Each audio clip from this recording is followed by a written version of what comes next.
नमस्कार सभी दर्शकों। आज हमारे साथ जुड़े हैं श्री के राजेश चौधरी जी।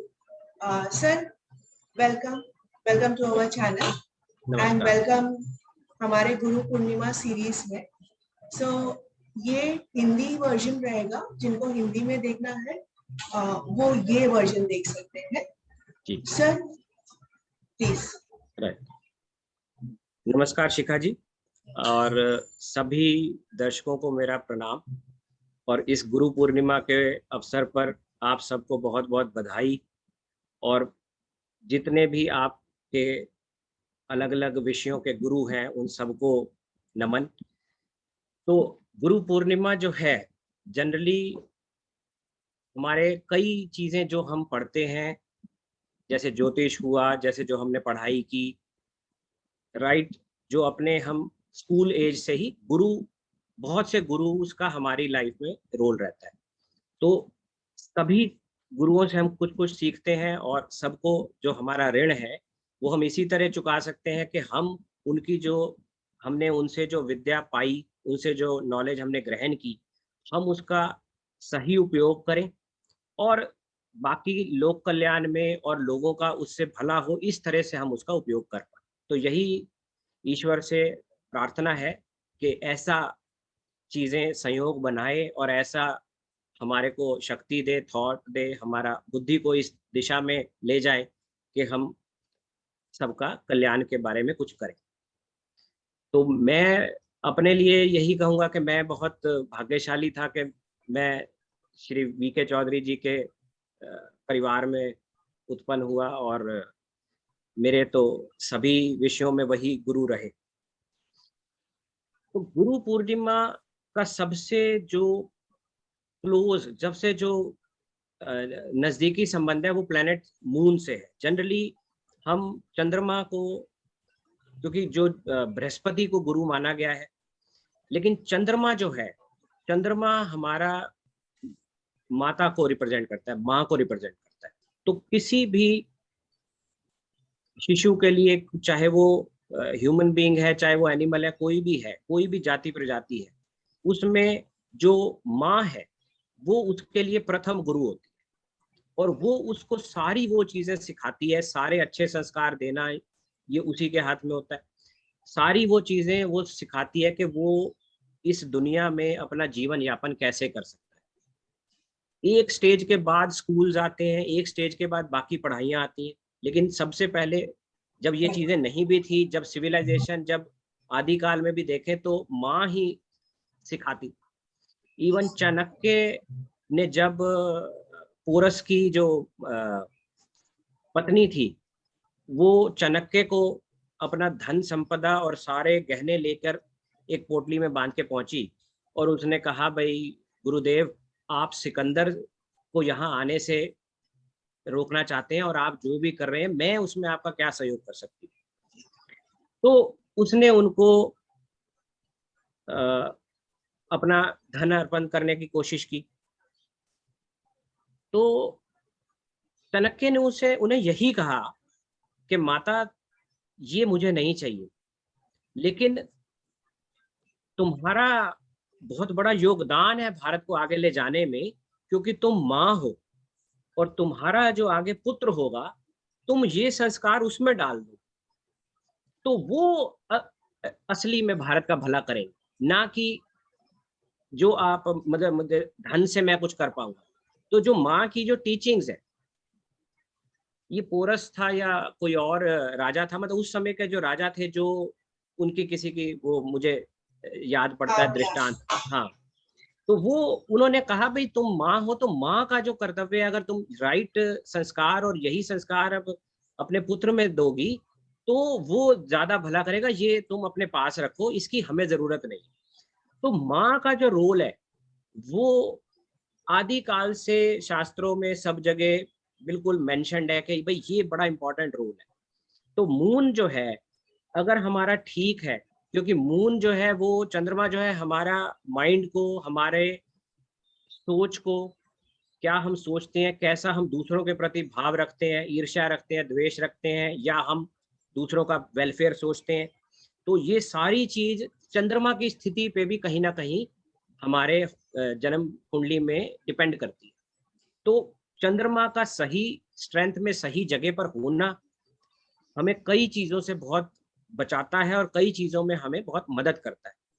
और चंद्रमा का जो रोल है वो साइंटिफिक कम्युनिटी भी टाइड्स ऑफ ओशन में, ज्वार भाटा में, और हमारी बॉडी पे इम्पैक्ट और उसका जो एनवायरनमेंट पे इम्पैक्ट है, वो सारे तरह की विद्याएं इसको मानती हैं। क्योंकि चंद्रमा जो है सबसे क्लोजेस्ट, सबसे पास ग्रह है हमारे जो हेवनली बॉडीज हैं। जो सारी चीजें थोड़ी थोड़ी दूर है, लेकिन चंद्रमा सबसे पास है, उसकी मूवमेंट सबसे ज्यादा है, सबसे फास्ट मूविंग, तेज गति से चलने वाला वो ग्रह है। और अगर एक सुबह शाम के चार्ट आते हैं आपके पास, एक ही डेट के, और सुबह दोपहर शाम या 2 घंटे बाद के चार्ट होते हैं, तो उनमें सबसे ज्यादा बदल क्या रहा है? लगन और चंद्रमा। बाकी सब तो वही सुबह वाली डिग्रीज ही आप नोट कर लो तो वही होती है, बड़ा मामूली सा फर्क होता है। तो चंद्रमा की स्थिति हमारे पर्सनैलिटी को बनाती है, क्योंकि वो संस्कार जो है सबसे पहले चंद्रमा से ही हमें मिलते हैं। और चंद्रमा की जो, अगर वो नीच का हो जाता है तो वो बहुत ज्यादा एक हमारी पर्सनैलिटी में डिफेक्ट है, कि वो हमारे को कहीं ना कहीं, हम किसी चीजों में जो हमारा रिएक्शन है, जो जेलसी हो सकती है या ईर्ष्या द्वेष, कुछ भी, चंद्रमा कोई ना कोई डिफेक्ट उसमें, डिपेंडिंग ऑन वो किस घर का मालिक है हमारे चार्ट कुंडली में, तो वो हमें प्रॉब्लम कॉज करता है। अब चंद्रमा हम उदाहरण के तौर पे मिथुन लगन लेते हैं, तो मिथुन लगन में अगर चंद्रमा नीच का हो, तो मिथुन लगन में चंद्रमा नीच का होकर 6ठे स्थान में पहुंच जाता है। और 6ठा स्थान जो है, जैसा कि सब जानते हैं कि वो लड़ाई झगड़ा, फाइनेंशियल इंस्टेबिलिटी, अब इन सारी चीजों को रिप्रेजेंट करता है। अब दूसरा जो घर है जिसका वो स्वामी है, वो आपकी फैमिली को, आपके बोलचाल को, आपकी स्पीकिंग पावर को, आपके धन को, जो कि आप अपने पुरुषार्थ से कमाते हैं, उसका संचय, तो वो दूसरे घर से होता है। अब वो जब 6th हाउस में आ जाता है, तो 6ठे घर में आने से वो चंद्रमा जो है हमारे को फैमिली में जो हैप्पीनेस है वो कम कर देता है, खुशी कम करता है, कहीं ना कहीं वो अपने समय में सेटबैक्स देता है, झगड़ा करा सकता है, पत्नी के स्वास्थ्य के लिए वो अच्छा नहीं, तो माता के स्वास्थ्य के लिए अच्छा नहीं। तो इस तरह कोई भी ग्रह है, स्पेशली खास तौर पे चंद्रमा जब नीच का होके बुरे स्थान में भी, दुष्स्थान में भी बैठ जाता है, जैसे कि 6ठा, 8वां या 12वां, तो वो एक ज्यादा हैंडीकैप और ज्यादा प्रॉब्लम लाइफ में कॉज करता है। अब जैसे नीच का चंद्रमा अगर हमारे 8वें स्थान में आ गया, तो हमारा उस केस में हमारा लगन हो गया मेष। तो मेष लगन में चंद्रमा जो है स्वामी है चौथे घर का, और चौथा घर सबसे ज्यादा इंपॉर्टेंट घर हो जाता है अगर उसमें मूल त्रिकोण साइन है या उसमें ग्रह बैठे हैं। तो चौथे घर की जो स्ट्रेंथ है, जो ताकत है, वो लाइफ में आगे ले जाने में आदमी को बहुत बहुत मेहनत से लेके जाएगी, या बहुत स्मूथली ले जाएगी, या आदमी बहुत लक्की होगा और उसको हवा से ही आगे चला जाएगा। ये सारी चीजें चौथे घर के स्ट्रेंथ पे आती है। अब चौथे घर का स्वामी चंद्रमा अगर 8वें घर में बैठ जाए, तो 8वां घर वैसे ही रुकावटों का घर है, सबसे बुरा स्थान उसे मिला हुआ है, लेकिन वहां पे वो नीच का भी हो रहा है।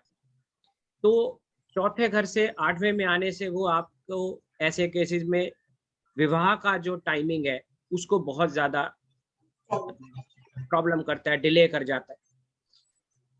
और आपके जो असेट्स आप बनाना चाहते हो, आप घर बनाना चाहते हो, प्रॉपर्टी लेना चाहते हो, उसमें भी बहुत अड़चने आती हैं। कई लोग बिल्कुल इस तरह से प्रॉपर्टी बनाते हैं, जैसे एक आपने ब्रेड खरीदी, इतनी सिंपली भी लोग प्रॉपर्टीज बनाते हैं। और ऐसे भी लोग हैं जो इतनी प्लानिंग करने के बाद भी जब वो करने जाते हैं तो उसमें कोई ना कोई डिफेक्ट निकल आया, या कोई प्रॉब्लम आ गई, या कोई भी चीज हो गई, तो वो 8वें में बैठ जाने से वो कई तरह से वल्नरेबल, कई तरह से उसमें आशंकाएं आ जाती हैं कि कहीं ना कहीं किसी ने हर स्टेप पे कोई ना कोई आपको प्रॉब्लम आ सकती है।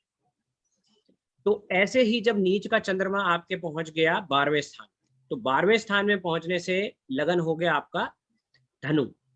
अब धनु लगन वालों के लिए चंद्रमा 8वें स्थान का मालिक है, खुद भी वो मैलेफिक प्लैनेट है, खुद भी वो एक दुष्ग्रह है और बैठा भी दुष्स्थान में, तो वो डबल जो दुगनी उसकी जो वीकनेस और प्रॉब्लम देने की क्षमता बढ़ जाती है। अब वो वहां बैठा तो 8वां घर आपका मैरिटल टाई, आपकी जो विवाह का जो गठजोड़ है वो चलने का, विवाह कितना लंबा, मैरिड लाइफ कितनी लंबी है, लॉन्जिविटी ऑफ मैरिड लाइफ को रूल करता है। 8वां घर आपकी इनहेरिटेंस को रूल करता है। 8वां घर आपका जो ऐसी चीजें जो आपने कमाई नहीं है, आपको लॉटरी में मिली है, जैकपॉट लगा, वो चीजों को रूल करता है। तो वो जब 12वें स्थान के साथ कनेक्ट हो जाता है तो वो लॉस है, वो घर व्यय का स्थान है, अल्टीमेटली नुकसान का स्थान। तो ये सारी चीजों में वो नुकसान करता है। फादर को जब आदमी बाल्यकाल में अगर ऐसे पीरियड में ऐसे में चंद्रमा की जो अंतर्दशा आ जाती है, दशा अंतर्दशा आती है, तो पिताजी को भी बहुत नुकसान हो जाता है, क्योंकि पिताजी ने जो उस समय में कमाना था वो आपको पास ऑन होना था, मिलना था। तो इनहेरिटेंस में प्रॉब्लम आई तो फादर की जो अर्निंग्स है वो उस समय डाउन चली गई, या फादर की हेल्थ को बहुत ज्यादा प्रॉब्लम आ गई तो वो कमा ही नहीं पाए, वो अर्न नहीं कर पाए। तो 8वें का 12वें में चले जाना, तो उससे मैरिड लाइफ की जो लॉन्जिविटी है, सब कुछ बाकी चीजें ठीक भी हो, लेकिन सब अचानक सही चल रहा है, सब घुल मिल के रह रहे हैं, खुश हैं, बच्चे हैं, एवरीथिंग, लेकिन सडनली कोई एक्सीडेंट हुआ या कोई बड़ी बीमारी आई या कुछ भी हुआ, कोई भी रीजन हुआ, कोई लड़ाई झगड़ा नहीं है, फिर भी एक मैरिड पार्टनर जो है वो उसकी असामयिक कोई प्रॉब्लम आ गई, तो वो सब चीजें इसी तरह के केसेस में होती है जब 8वें का स्वामी बहुत ज्यादा प्रॉब्लम में हो, एफ्लिक्टेड हो। अब जैसे इस केस में वो नीच का होके 12वें में चला गया, सिर्फ अगर वहां चला गया तो प्रॉब्लम का लेवल एक लेवल पे रुक गया, लेकिन अगर वहां पे जाके वो है भी 29 डिग्री का या 0 डिग्री का, या उसके ऊपर 8वें स्थान से या 6ठे स्थान से कोई राहु या केतु भी उसे दृष्टि दे रहे हैं, तो वो फिर बहुत ही ज्यादा सर्टेनली, मतलब अपनी पहली और दूसरी अंतरदशा में ही वो बहुत बड़ा नुकसान पहुंचा जाता है। कई बार ऐसा भी होता है कि पहली दूसरी अंतरदशा में इतना नुकसान नहीं होता, लेकिन जब तीसरी साइकिल में अंतरदशा आई तब बहुत ज्यादा नुकसान हुआ। लेकिन जब वो बहुत कमजोर है और बहुत ज्यादा उसके ऊपर स्ट्रॉन्ग, बहुत ज्यादा फ्रिक्शन है, तो वो राइट एट द फर्स्ट सब पीरियड, जैसे बाल्यकाल में कई बार बिल्कुल बच्चा 4-5 साल का है, माता का साथ छूट गया, तो इस तरह की चीजें तब होती है जब वो वीक, बैडली प्लेस्ड, डेबिलिटेटेड और उसके ऊपर साथ में एफ्लिक्शन भी। तो हर लेवल पे जो प्रॉब्लम का जो डिग्री है, प्रॉब्लम की जो सीवियरिटी है वो बढ़ती जाती है।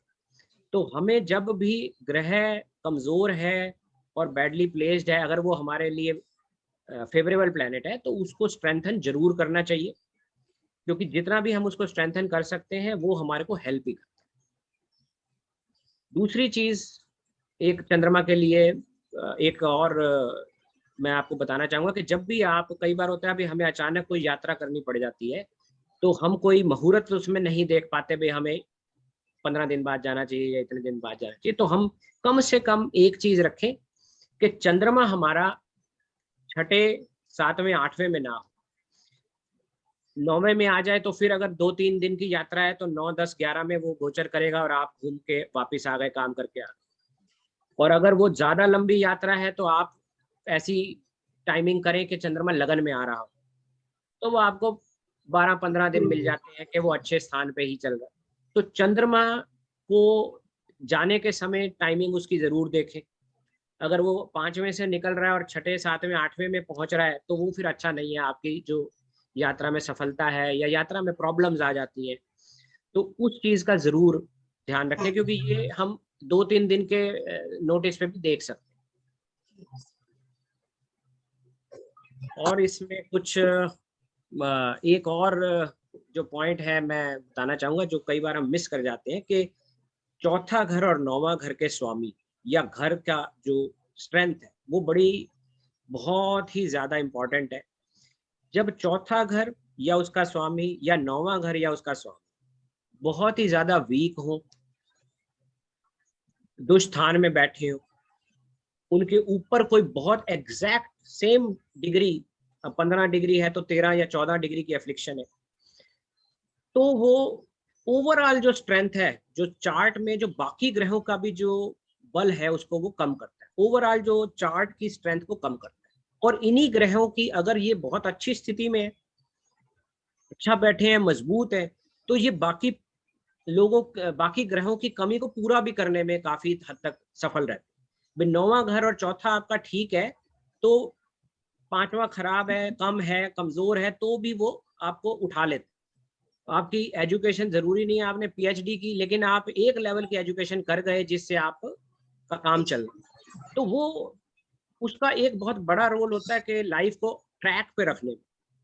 और अगर वो खराब हो बहुत ज्यादा, मतलब मैं ये नहीं कह रहा कि वो सिर्फ कमजोर हो गया हल्का सा, खराब का मतलब है जब वो अफ्लिक्टेड भी हो जाए, वीक भी हो जाए, अफ्लिक्टेड भी है और बैडली प्लेस्ड भी है। जब ये तीनों कंडीशन उसमें आ जाती हैं तो वो बहुत ज्यादा ही प्रॉब्लम्स करता है, तो हमें उसको एड्रेस जरूर करना चाहिए। कई बार हम उसको एड्रेस नहीं कर रहे थे और हम शादी के लिए उसके 7वें घर को मजबूत किए जा रहे हैं, और जबकि वो चौथा और 9वां इतना खराब है कि वो कुछ होता ही नहीं है उसमें। तो वो चीज का ध्यान रखें। बाकी आप सब ज्ञानी हैं और इतना पुस्तकें और इतने सेमिनार्स वेबिनार्स अटेंड करते हैं, बहुत ज्ञान मिलता रहता है, तो उसका सदुपयोग करें, उसको टेस्ट करें, फिर उसको अप्लाई करें अपने, खास तौर पे उन हॉरोस्कोप्स पे उनको अप्लाई करके चीज़ों को ज़रूर देखें जो आप सीखते हैं, नई चीज़ सीखते हैं। जिन लोगों की लाइफ के बारे में आप जानते हैं, जो आपके फैमिली मेंबर हैं, आपके मित्र हैं, जिनको आप क्लोजली जानते हैं और आपको पता है ये कुंडली ठीक है। अब हमें हर प्रिंसिपल को अमिताभ बच्चन या सचिन तेंदुलकर के चार्ट में लगाने से कुछ लाभ नहीं होता। वो आपको 50 साल बाद पता चलेगा कि अमिताभ बच्चन का तो वो चार्ट ही नहीं था। ऐसा बहुत केसेस में हुआ है, लोग दसियों साल एक कुंडली को चलाते रहते हैं, बाद में पता चलता है कि ये तो कुंडली गलत थी। तो हमें प्रिंसिपल्स को टेस्ट करना है तो उनके डेटा पे टेस्ट करें जिसको आपको पता है भाई ये यही है, तो वहां प्रिंसिपल्स अप्लाई करें, वहां प्रिंसिपल्स को टेस्ट करें और अपना पिक एंड चूज वाली बात है। और जो आपको समझ आए, जो आपका अप्लाई होता है एटलीस्ट 80% ऑफ द टाइम, उसको आप फॉलो करें, उसको तभी आप, अदरवाइज फिर हम नोइंगली दूसरे को मिसगाइड भी करते हैं। वो हमारे गुरुओं के का भी अपमान है कि हम को पता है भाई ये चीज शायद हो और हम उसको बड़ी कॉन्फिडेंटली कह रहे हैं। तो गुरु का ऋण तभी हम चुका सकते हैं कि जब हम दूसरे का भला कर रहे हैं, ना कि हम किसी विद्या से उसको नुकसान पहुंचा। तो ये इन शब्दों के साथ मैं इसको विराम देता हूँ। बहुत शुक्रिया, बहुत ही सुंदर था। Wish you a very happy Guru Purnima. आपके स्टूडेंट्स को हमेशा ब्लेस करते रहिए। आपको स्टूडेंट्स भी आपके स्टूडेंट्स बहुत याद करते हैं आपको, तो उनका भी प्रणाम मैं आपको अभी बोल देते हैं। Very thank you very much. Thanks.